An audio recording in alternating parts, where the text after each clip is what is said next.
और जो main video होगा वो परसों तक अपलोड होगा। तो वेट कीजिए मेरे नए वीडियो का।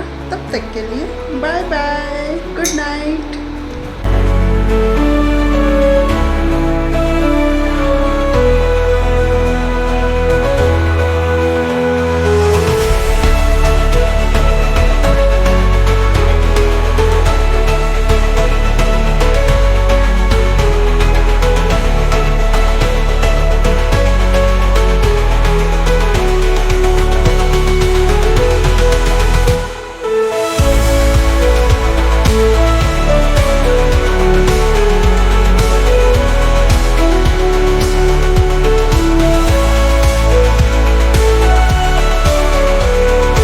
गुड मॉर्निंग एवरीवन, कैसे हैं आप सब लोग। आई होप कि आप सब अच्छे होंगे, स्वस्थ होंगे, मस्त होंगे।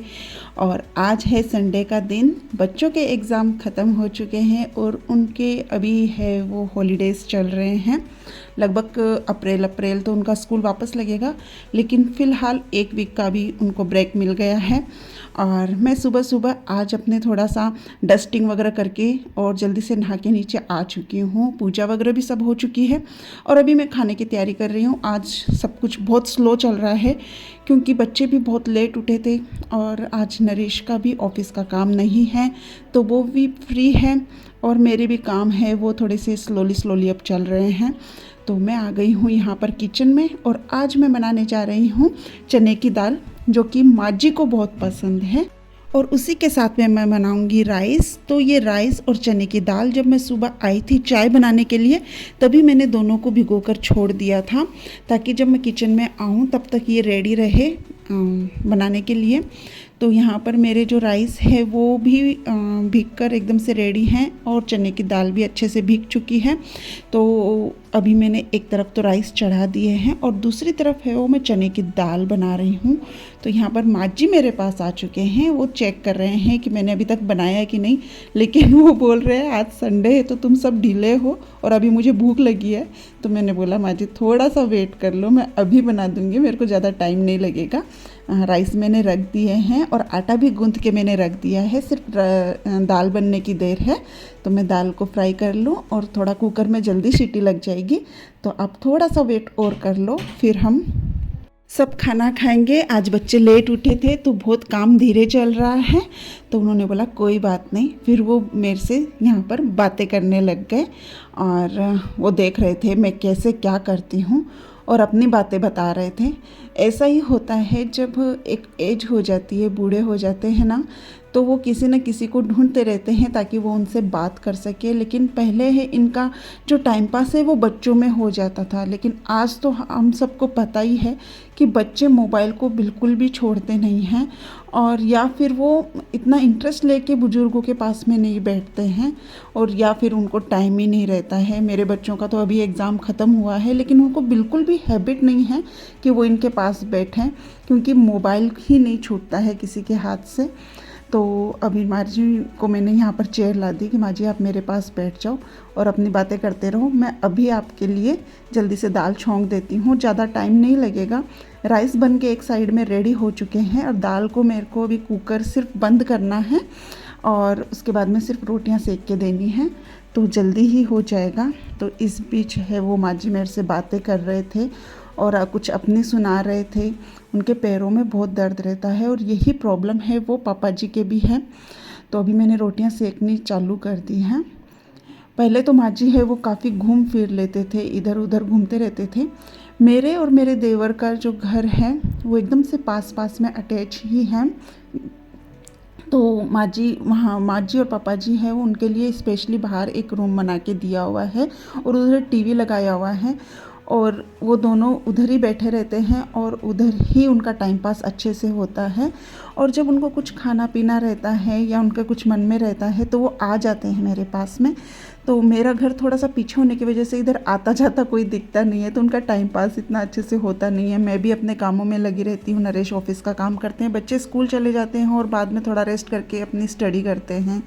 तो माँ जी को जब मन होता है कुछ खाने पीने का तो वो आ जाते हैं। तो यहाँ पर तो आप देख सकते हैं दाल तो रेडी हो चुकी है और मैंने कुकर को खोल के उसको गार्निश भी कर दिया है।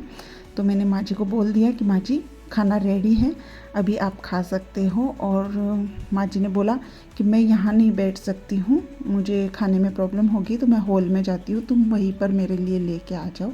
तो मैंने बोला ठीक है, मैं वहाँ पर लेके आती हूँ, आप चलिए, मैं आती हूँ थाली लेके। तो दूसरी साइड में है वो, मैंने माँ जी के लिए थाली बनानी स्टार्ट कर दी। और माँ जी को दही और राबड़ी बहुत पसंद है और वो चाहते हैं कि डेली उनको दही राबड़ी मिले। अगर सुबह सुबह उनको दही राबड़ी का अगर नाश्ता भी मिल जाए ना, तो वो पूरे दिन शांत रहते हैं, वो कुछ नहीं बोलते। उनको जो भूख है वो थोड़ी थोड़ी लगती है, मतलब एक साथ में वो खाना नहीं खाते हैं। दिन में 3-4 बार घूम घूम कर थोड़ा थोड़ा खाना खाने की उनको आदत है। लेकिन सुबह सुबह अगर उनका नाश्ता हो जाए तो फिर वो पूरे दिन किसी को तंग नहीं करते हैं, उनका एक अच्छा नाश्ता हो जाना चाहिए। और माँ जी को चने की दाल बहुत पसंद है, ये हमेशा से ही है उनका। जब मैं शादी होकर आई थी तभी से ही वो मेरे को स्पेशली चने की दाल के लिए बोलते हैं। उनको बहुत पसंद है चने की दाल, और वो ऐसे ही चने की दाल मतलब कोरी ही खाते हैं रोटी के साथ में, या स्पेशली उनको राइस भी नहीं चाहिए होता है, तो उनको बहुत पसंद है। तो जब भी मैं बनाती हूँ तो वो शौक़ करके खाते हैं।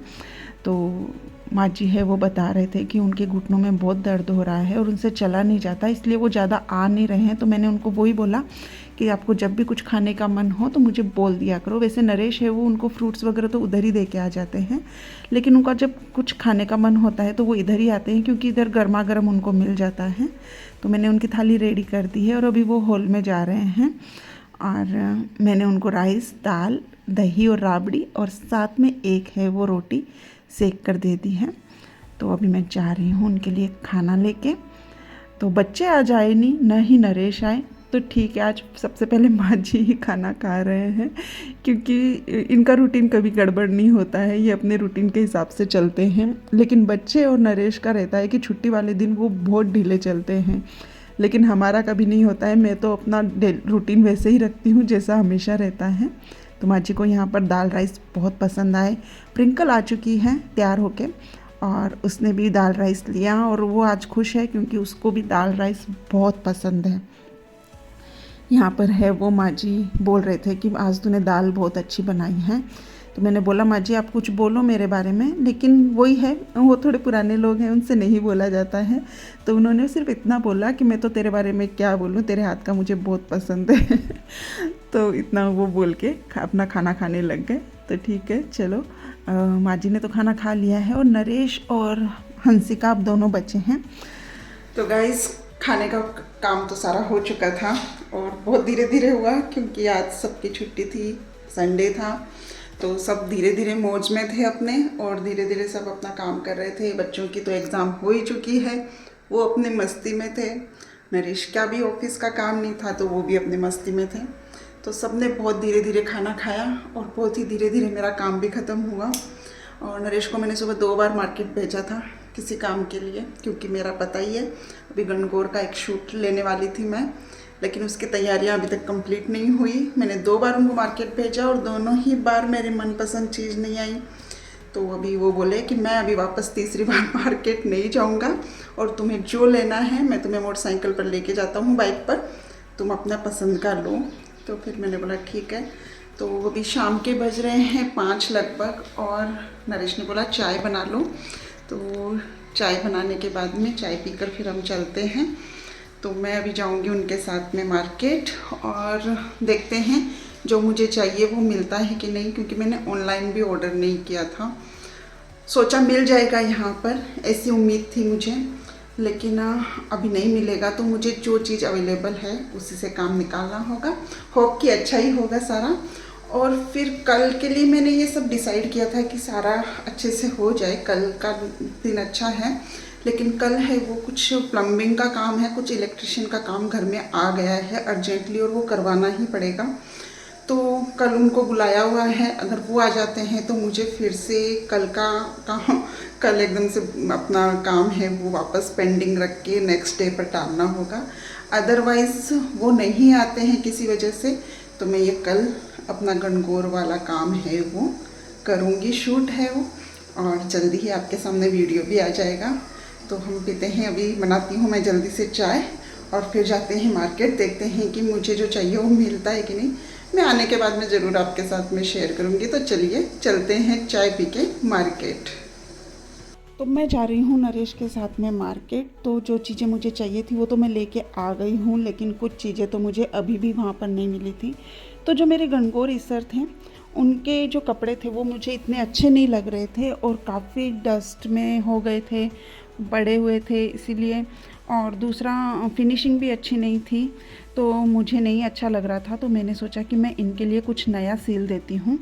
तो मैं लेके बैठ गई अपनी मशीन, लेकिन ये मशीन है ना काफ़ी दिनों से नहीं चली थी और इसको काम में ही नहीं लिया गया था, और इसकी जो सुई थी वो भी टूट चुकी थी। तो मैंने सुई तो नहीं डाल दी और दूसरा इसको साफ़ करके थोड़ा सा तेल डाला, लेकिन आज इस मशीन ने बिल्कुल भी काम नहीं, तो मशीन यहाँ पर काम नहीं कर रही है। इसीलिए मैंने सोचा कि इस सारे ड्रेसेस को मैं हाथ से ही सिलूँगी। तो मैंने सारी कटिंग की। सबसे पहले मैंने ईसर जी के कपड़े बनाए और ईसर जी के जो ऊपर का जो कुर्ता था वो मैंने कटिंग कर लिया, उनका नेक और बाँह काट के, और उसके बाद में मैंने हाथ से ही पूरे कपड़े की सिलाई कर दी। और मशीन नहीं होने की वजह से अभी ये काम बहुत ज़्यादा बढ़ गया है, और अभी रात के 8:30 बजे हैं, और लगभग मुझे लगता है कि रात बहुत ज़्यादा हो जाने वाली है आज इस काम के अंदर। और उसके बाद में मैं वो गणगौर के लिए मैंने एक लहंगा सिला और उसकी चुनरी बनाई, और उनका ब्लाउज है वो मैंने लेस से बनाया, उसको मेरे को सिलने की ज़रूरत नहीं पड़ी। तो इस तरह से मैंने ईसर जी के जो नीचे का धोती पैंट था वो इस कपड़े का बनाया जो मैरून कलर का था, और इसका जो ऊपर का जो था वो मैंने इस तारी वाले कपड़े का जो है वो कुर्ता बनाया, और इसका जो मफलर है वो मैंने लेस से बनाया, जिससे कि मेरा जो सिलाई का काम था वो काफ़ी बच गया। तो अभी मेरे को थोड़ा सा एडजस्ट करना पड़ा। तो गाइस जो मशीन थी उसमें धागा अटक रहा था और मशीन काफ़ी दिन तक चली नहीं थी, इसकी वजह से उसको दिखाना पड़ेगा मशीन वाले को। मैंने सोचा कि मैं सुई नहीं लगाकर उसको चला लूँगी, लेकिन वो नहीं चली। तो अभी मैं अपने हाथ से ही इनके कपड़े सिल रही हूँ। तो मेरे को जस्ट दो मतलब गणगौर और ईसर के कपड़े सिलने हैं, जो कि मैं रेडीमेड जो लेके आई थी पहने हुए, वो मुझे अच्छे नहीं लगे। तो मेरे पास जो पैड़ा था फैब्रिक वगैरह, तो मैं इनसे इनके नए कपड़े सिल रही हूँ। मशीन काम में नहीं कर रही है तो मैं अपना दूसरा ऑप्शन काम में ले रही हूँ, और मैंने अभी इनको हाथ से सिलना चालू कर दिया है। और अभी रात के 8:30 बज रहे हैं। मुझे ब्लॉग तो ख़त्म करना पड़ेगा, लेकिन अगर एडिट करने से पहले ही मेरा ये कंप्लीट हो जाता है ड्रेस, तो मैं ज़रूर दिखाऊंगी कि ड्रेस कैसा लग रहा है। अभी मैं वीडियो है वो ऑन नहीं कर रही हूँ, और मैं हाथ से धीरे धीरे सिलाई बहुत लंबी चलने वाली है, बीच बीच में मैं इसके क्लिप्स डालती रहूँगी। तो मैंने अभी ईसर जी का ऊपर का जो कुर्ता है वो सिल रही हूँ। तो अभी मैंने इसके कट कर लिए थे बाजू वगैरह, और अभी मैं इनको हाथ से स्टिच कर रही हूँ। तो मैं थोड़ी देर के बाद में जब इसका पूरा ड्रेसअप हो जाएगा तब मैं आपको दिखाऊंगी। लेकिन हाँ, ईसर जी को पहने हुए तो मैं बाद में ही दिखाऊंगी। फ़िलहाल हम जो सिल रहे हैं वो मैं आपको अभी दिखा सकती हूँ। तो हम मिलते हैं फिर से थोड़ी देर के बाद में। ईसर जी के वैसे कपड़े हो चुके हैं। मैंने उनका कुर्ता और नीचे की जो है धोती पैंट वो सिल दी है, और उनका जो ऊपर का साफ़ा है वो थोड़ा सा रेडी करना है। और अभी ये जो गणगौर हैं उनका जो लहंगा है वो मैंने रेडी किया है हाथ से सिल के। और ये थोड़ा सा ब्लाउज का पीस था जिसमें नीचे ऐसी कटिंग थी, तो मुझे ज़्यादा सिलाई करनी नहीं पड़ी, और मैंने सिर्फ नीचे से उसको उस शेप में कट कर दिया। तो यहाँ पर ये जो जितनी भी चीज़ें मैं कर रही हूँ ये ऐसे कर रही हूँ कि सिलाई का काम है वो कम से कम हो सके। ऊपर का कुर्ता तो मैंने जब सिलाई मशीन का मुझे नहीं पता था कि नहीं चल रही है, इसलिए मैंने ईसर जी का कुर्ता काट लिया था, तो मुझे हाथ से सिलना पड़ा। लेकिन जो गणगौर थी उनकी जो ब्लाउज़ जो सिलनी थी वो मैंने लेस से ही ब्लाउज का शेप दे दिया, वो उसको मुझे सिलने की नहीं ज़रूरत पड़ी, सिर्फ मेरे को उसको टांके लगाने पड़े उनको पहना के। तो यहाँ पर मेरा ये काम बच गया। और ये जो मैरून कलर का जो मेरे पास चुनरी का कपड़ा था उसके चारों तरफ मैंने हाथ से ये लेस लगा दी। तो गाइस मेरी गणगौर रेडी हो चुकी है। मैंने अच्छे से उनको ड्रेसअप कर दिया है। एक छोटी सी झलक मैं आपको दिखाऊंगी।